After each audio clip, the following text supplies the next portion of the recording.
ఒక పల్లెటూరులో ఒక పేద రైతు ఉండేవాడు. అతని పేరు చంద్రయ్య. తాను పనిచేసే పంట పొలాలు, ఆ జీవితం అన్నీ ఒక్కటే. అతని ప్రాణసఖి గోవు గౌరీ. ఆ గోవుతోనే పొలాలను దున్ని కుటుంబాన్ని పోషించేవాడు. అతనికి ధనం లేదు, కాని ప్రేమ ఉంది, విశ్వాసం ఉంది. ఒకరోజు గౌరీ ఒక చిన్న దూడకి జన్మనిచ్చింది. చంద్రయ్య ఆనందంతో కన్నీళ్లు పెట్టుకున్నాడు. ఆ దూడకి పేరు పెట్టాడు గిరిధర్, మన శ్రీకృష్ణుడి పేరే. చందయ్య కుడి చేతిలో గిరిధర్ను ఎత్తుకుని చిన్నపిల్లలాగా నవ్వాడు. కాని కొద్ది రోజులకే చిన్న దూడ గిరిధర్ అనారోగ్యంతో బాధపడసాగాడు. తినడం మానేశాడు, కళ్ళు మూసుకున్నాయి, శ్వాస బలహీనంగా మారింది. డబ్బుల్లేకపోయినా చందయ్య చీకట్లో అడవికి వెళ్లి చెక్కలు కోసి అమ్మి డాక్టర్కి తీసుకెళ్లాడు. తన చివరి రూపాయి కూడా గిరిధర్ను బతికించేందుకు వెచ్చించాడు. డాక్టర్ అన్నాడు, ఇంకా 2 నుంచి 3 వరకు రోజులు మాత్రమే బ్రతుకుతాడు.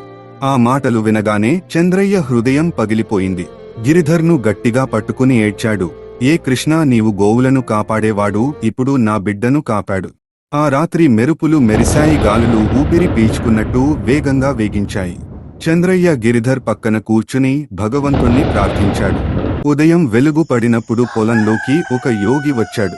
చంద్రయ్య ఆశ్చర్యపోయి అడిగాడు, మీరు ఎవరు? యోగి ఓ చిరునవ్వుతో ముందుకు వెళ్లి గిరిధర్ను తలపై తాకాడు. అద్భుతం జరిగింది. గిరిధర్ నిలబడ్డాడు. కింద పడిన దూడే ఇప్పుడు తిరిగి నడుస్తున్నది. యోగి తేజోమయుడిగా మారి శ్రీకృష్ణుడిగా దర్శనమిచ్చాడు. కృష్ణుడు అన్నాడు, చంద్రయ్య, నీలో ధనం లేదు, కాని నీ మనసు ఎంత గొప్పదో నాకు తెలుసు. నీ దగ్గర ఏమీ లేదు, అయినా నీవు నీ దూడను కాపాడేందుకు పడ్డ త్యాగం నాకు ఎంతో నచ్చింది. నీ ప్రేమే నన్ను ఇక్కడికి రప్పించింది. తర్వాత భగవంతుడు మాయమైపోతాడు. ఆ రోజు తరువాత ఊరంతా గౌరీ, గిరిధర్ చుట్టూ తిరగసాగారు.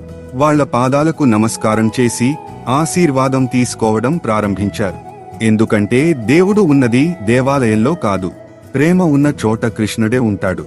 మీకు ఈ కథ నచ్చిందా? మరిన్ని గోపాలకృష్ణుడి ఆశీర్వాద కథల కోసం మా ఛానల్ను సబ్స్క్రైబ్ చేయండి. జై శ్రీకృష్ణ.